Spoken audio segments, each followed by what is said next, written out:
자, 이번 시간 광합성에 대해서 배워보는 시간을 갖도록 하겠습니다.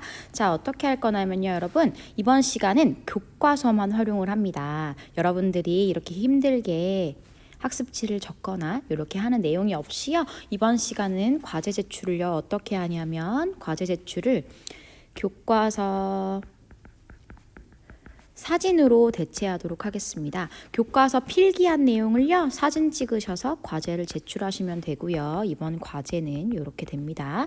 수업 마지막에 끝나고 나서 과제 제출하세요 라고 이야기를 하면 추후에 나가가지고 그 과제 올린 선생님 영역에다가 과제를 사진 찍어서 올리시면 될 것 같습니다.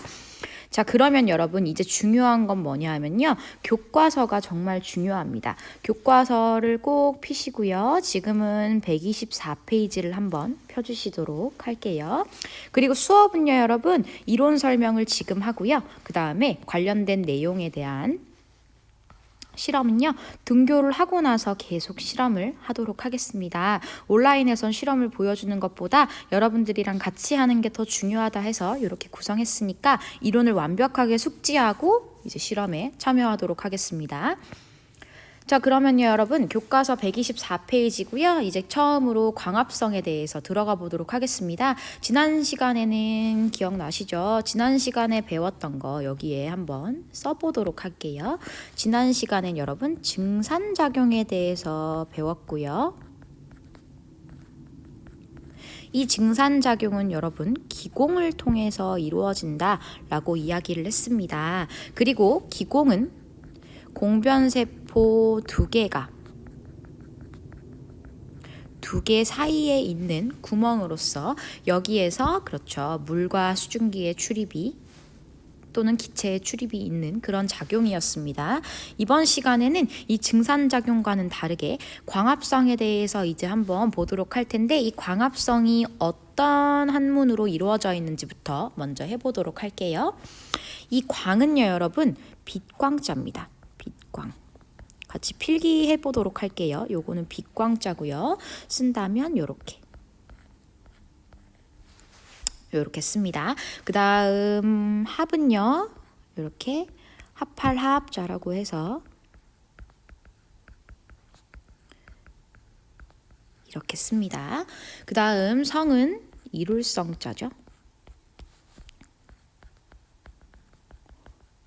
그러니까 뜻을 해석을 해보면 빛이 합해져서 무언가를 이룬다 라고 생각을 하시면 되고요.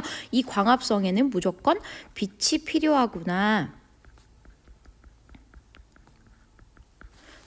라는 것을 중요하게 생각하시고 수업에 들어가면 되겠습니다.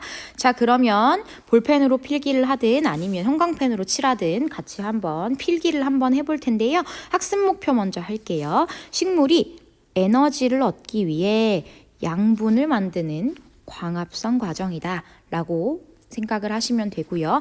그럼 학습 목표를 통해서 빛이 필요할 뿐만 아니고, 그렇죠, 양분을 만드는구나. 양분을 생성하는 과정이구나 라고 이제 설명을 할 수 있겠습니다. 따라서 광합성은 빛이 필요한데 이 빛을 이용해서 양분을 생성하는 과정이구나 라고 조금 파악할 수 있을 겁니다. 그 다음 실험을 통해서 광합성을 필요한 물질을 활용할 수 있다, 확인할 수 있다. 이 부분은요, 여러분 다음 시간에 등교하시면 다음 주에 해보도록 하겠습니다. 자, 그러면 여러분 이렇게 광합성에 대해서 알았으니 이 광합성 장소, 광합성이 어디에서 이루어지는지에 대해서 한번 보도록 하겠습니다. 형광펜으로 같이 줄 그으면서 할게요. 우리 같은 동물들은요, 먹이를 먹습니다. 근데요, 여러분 식물은 먹이를 먹지 않아요. 그 이유는 여기에 밑줄 쫙 그어줄게요. 식물은 빛을 이용하여 스스로 양분을 만들기 때문인데요. 그렇죠? 여기서 이 양분에다가 가로 하시고요. 이 양분, 만드는 양분은 바로 포도당이라고 하는 물질을 만듭니다. 자, 적었나요? 자, 정리할 시간 드릴게요. 따라서 다른 색깔로 한번 표시를 해주면요. 그렇죠. 광합성이라 하면 식물이 빛에너지를 이용하여 양분을 만드는 과정을 광합성이라고 이야기를 하고, 여기서 이용하는 양분을 만드는 양분이 바로 포도당이다 라고 필기를 해주시면 되겠습니다. 자, 그리고요, 이게 생성되는 장소는 바로 엽록체라고 하는 곳에서 광합성이 일어납니다. 이 엽록체 안에는요, 여러분, 초록색인 색소, 엽록소가 들어있는데요. 이 엽록소는 빛을 흡수한다 라고 밑줄을 쫙 그어주시고요. 옆에다가 필기를 하나만 더 할게요. 여기 이렇게 필기를 더 하겠습니다. 자, 그러면 여러분 초록색의 동그라미 치시고요. 별표 한번 쳐주시도록 할게요. 우리가 이파리를 보면 여러분 초록색이잖아요. 이 이유는 엽록체 속에 있는 엽록소라는 색소 때문에 이렇게 초록색을 띱니다. 어떻게 초록색을 띠는지 그림으로 한번 설명을 해보도록 할게요. 자, 예를 들어 이렇게 빨간색 사과가 있습니다. 사과가 빨간색으로 보이는 이유는 우리 눈이 이렇게 있으면 이 친구가 여러 가지 여러 빛 중에서 빛들이 이렇게 들어와요. 빛. 모든 색깔이 섞여 있어요. 이 친구는 모든 색이 섞여 있는데 빨간색으로 보이는 이유는 이 빛 중에서요, 여러분. 빨간 색깔 빛만 반사하기 때문에 빨간색 사과가 이렇게 보이는 겁니다. 자, 그러면 하나 더 해볼게요. 그럼 간단합니다. 엽록소가 초록색으로 보이는 이유는 자, 여기에 동그라미 엽록소라고 쳐줄게요. 그쵸? 알 수 있습니다. 자, 모든 색 빛 중에서 그렇죠? 모든 색깔의 빛이 들어오는데 이 중에서 무슨 색만 반사해서 이렇게 보일까요? 그렇죠. 엽록소는요, 모든 빛은 흡수하고요. 초록색 빛만 반사하기 때문에 이렇게 초록색으로 보이는 겁니다. 눈을 조금 아래다 그려줄게요. 눈이 들어와야 되니까. 그렇죠. 이렇게 초록색 빛만 반사하기 때문에 우리 눈에 초록색으로 보이는 겁니다. 따라서 여기에 추가로 써주자면 빛을 흡수하지만 초록색 빛은 반사라고 써주시면 되겠습니다. 따라서 이 엽록소 때문에 식물의 잎은 초록색을 띠게 되고요. 그래서 별표를 쳐주자면 그렇죠. 식물은 엽록체가 있는 세포가 많아서 광합성이 활발하게 일어나지만 그렇죠. 엽록체가 있는 세포가 많아서 광합성이 활발하지만 동물이 광합성을 안 하는 건 그렇죠. 동물은 엽록체가 없어 광합성이 일어나지 않는다라고 합니다. 아, 얘들아 뭐 점심시간에 막 햇빛 보러 가자, 광합성 하러 가자 이렇게 하는 말은 사실은 틀린 말입니다. 왜냐면 우리는 동물이기 때문에 엽록체가 없어요. 자, 이렇게 정리하시면 되겠습니다. 정리할 시간 조금 드릴게요.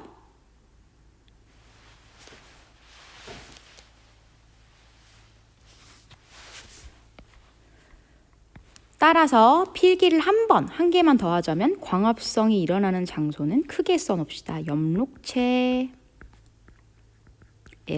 일어나는 것을 알 수가 있습니다. 실제 우리가 실험을 할 때요, 요 검정말을 통해서 할 텐데 다음 시간에 다음 주에 오시면 요 검정말을 실제로 보실 수 있을 거예요. 실험할 때 쓸 거거든요. 그래서 한번 참고해 보도록 하고요. 이렇게 생겼어요. 미역처럼 생겼죠, 그쵸? 요거 한번 다음 주에 보도록 할게요. 자, 다음 장 한번 넘겨봅시다. 여기 보시면요, 여러분들이 할 실험이 있고요. 추가적인 실험이 또 있는데 그거는 선생님이 학습지를 통해서 다음 주에 주도록 하겠습니다. 실험이에요. 요거 실험 별표 쳐주시고요. 자, 이제 광합성에 필요한 물질은 무엇이냐 여기에 화살표 써주시고요. 이번 거 정리하고 나서 여기에 써보도록 하겠습니다. 자, 보시면요. 여기에 하나 더 밑줄 쫙 그을게요. 물이 부족한 곳에서는 식물이 자라기 어렵다. 아, 그러면 광합성 여기 밑줄 쫙 그어주세요. 아까 빛이 필요하다고 했었는데 함께 물도 필요하구나. 여기에 동그라미 크게 한번 적어보도록 할게요. 빛뿐만 아니라 물도 필요하구나. 여기에 두 가지 우리가 뭐 필요한지 알았습니다.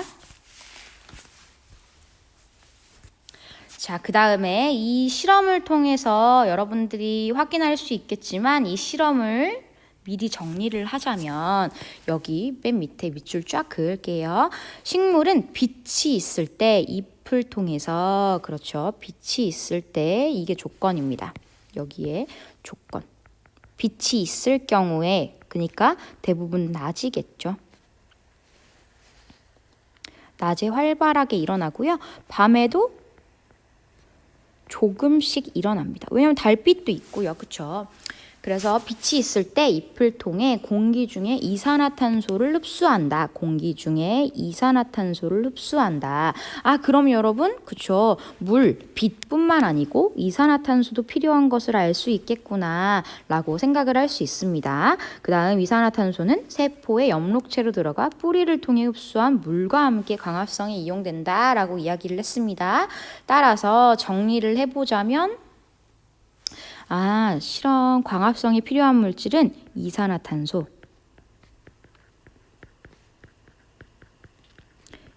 그리고 물, 그리고 빛이 필요하구나 라고 생각을 할 수 있고요. 총 3가지가 필요한 것을 알 수가 있습니다. 그리고 이 3가지가 필요하다는 것을 실험을 통해서 다음 주에 한번 확인을 해보도록 하겠습니다.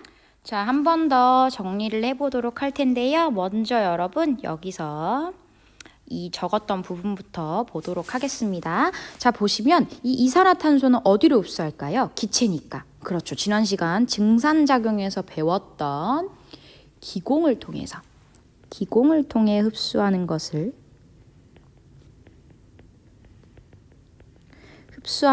알 수가 있고요. 그 다음에 물은 어디서 흡수할까요? 그렇죠. 되게 쉽습니다. 뿌리를 통해 흡수를 하고요. 그 다음에 무슨 관을 통해서 이동하는데? 그렇죠. 물관을 통해서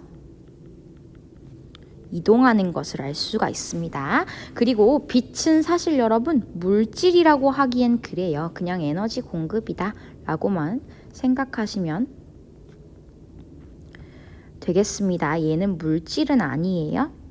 따라서 필요한 물질을 이야기해봐라 라고 얘기를 하면 요 2가지 얘기해주면 되겠습니다. 자, 그럼 아래 문제를 한번 풀어보도록 할게요.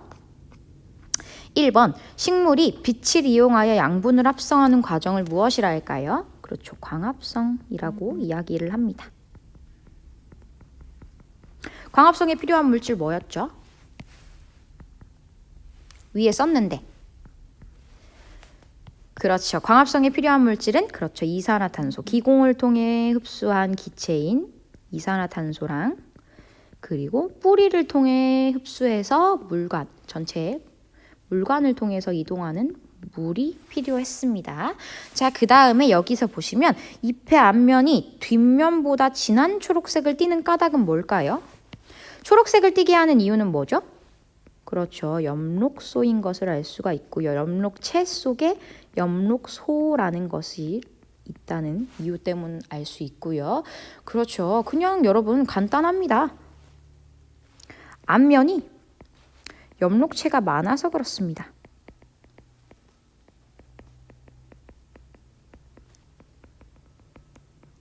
왜냐하면요. 지난 시간에 증산작용에서도 봤죠. 여기 이파리를 한번 그려주자면 여기가 앞, 여기가 뒤입니다. 그쵸? 그러면 태양을 한번 슉 그려주고요. 앞면에 여러분 엽록체가 많은 이유는 그쵸? 햇빛을 잘 흡수하기 때문입니다. 따라서 여기에 앞면에는 엽록체가 많다. 그래서 진한 초록색. 그리고 뒷면에 많은 건 뭐였죠? 그렇죠. 우리 너무 증산작용이 활발하게 일어나지 않게 하기 위해서 이 뒷부분에는 기공이 많았구나를 기억하시고 지난 시간까지 복습을 한번 해보시면 되겠습니다. 그리고 엽록체가 많이 있다. 요 많이 있는 이유는 그렇죠. 광합성에 필요한 빛을 흡수하기 위해서이다.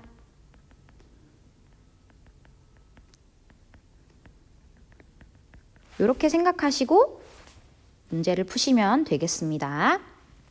정리하시고요. 이론은 간단하게만 여러분 정리하도록 할게요. 다음 시간에 있는 다음에 할 실험이랑 연관시켜서 보셔야 되니까 한 번쯤 읽고 오시기 바랍니다. 자, 126페이지 한번 보도록 하겠습니다. 이번 시간에는요, 여러분, 광합성으로 생성되는 물질, 다음으로 광합성으로 생성되는 물질까지 보도록 하겠습니다. 1번에서는 필요한 물질을 봤다면 두 번째에서는 광합성으로 생성되는 물질을 볼 거고요. 여기에 한번 아까 했던 거 복습을 그대로 하도록 하겠습니다. 우리 보시면 광합성으로 필요한 물질은 뭐였죠? 그렇죠. 이산화탄소랑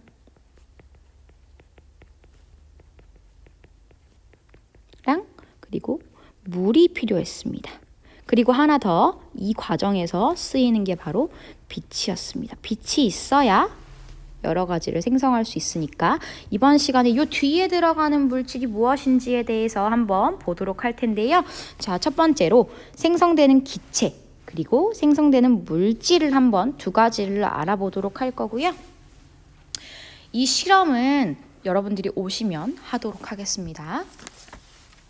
127페이지 한번 보도록 할게요. 자, 식물은 양분을 이용하고 자라고 열매를 맺는다. 자, 그러면 광합성으로 만드는 양분은 무엇일까? 라고 했는데요. 그렇죠. 여기 답이 나옵니다. 물과 이산화탄소로부터 포도당과 산소를 만든다 라고 이야기를 했고요. 그리고 이 포도당은 결합해서 곧바로 결합해서 녹말이 된다. 여기에 별표 한번 쳐주시기 바랍니다. 이 부분이 제일 중요해요. 따라서 그 결과 검출되는 것은 녹말이 검출된다 라고 표시를 하시면 되고요. 여기에 추가로 써주자면 포도당 검출이 아니고요. 녹말이 검출된다 라고 생각을 하시면 되겠습니다. 따라서 여기에 써주도록 하겠습니다. 이산화탄소와 물이 빛을 이용을 하게 된다면 그렇죠. 산소와 포도당이 생성되고 이 포도당은 녹말로 결합한다 라고 간단하게 써주시면 되겠네요. 잘 보이게 이 밑줄을 지울게요. 이렇게 생각하시면 되겠고요. 그 다음에 산소는 그렇죠. 광합성으로 생성되는 기체입니다. 기체는 여러분 어디를 통해서 출입하죠? 그렇죠. 기공을 통해서 출입하는 걸 알 수가 있고요. 이 포도당은요, 여러분? 그렇죠. 생성되는 생성 물질임을 알 수가 있습니다.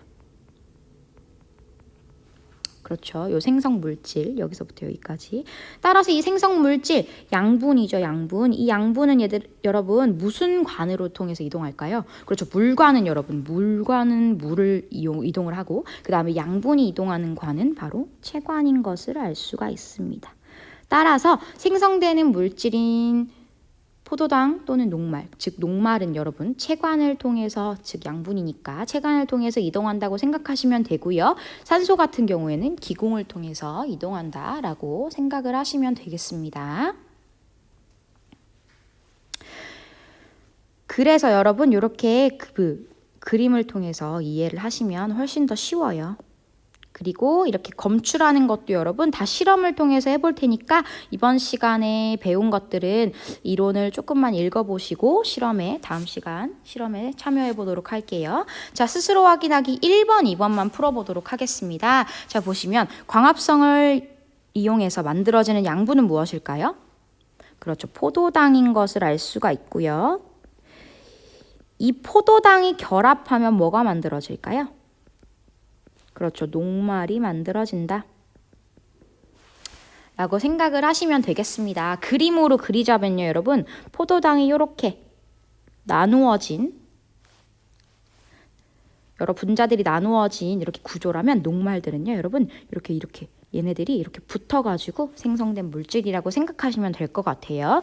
자, 두 번째, 광합성으로 생성되는 기체는 무엇일까요?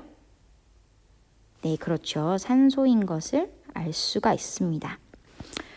자, 이렇게 여러분 교과서를 빠르게 정리를 했는데요. 실험을 통해서 추가적으로 확인하도록 할게요. 그리고 이렇게 광합성 이 과정 정말 중요하니까 이렇게 그림 그려서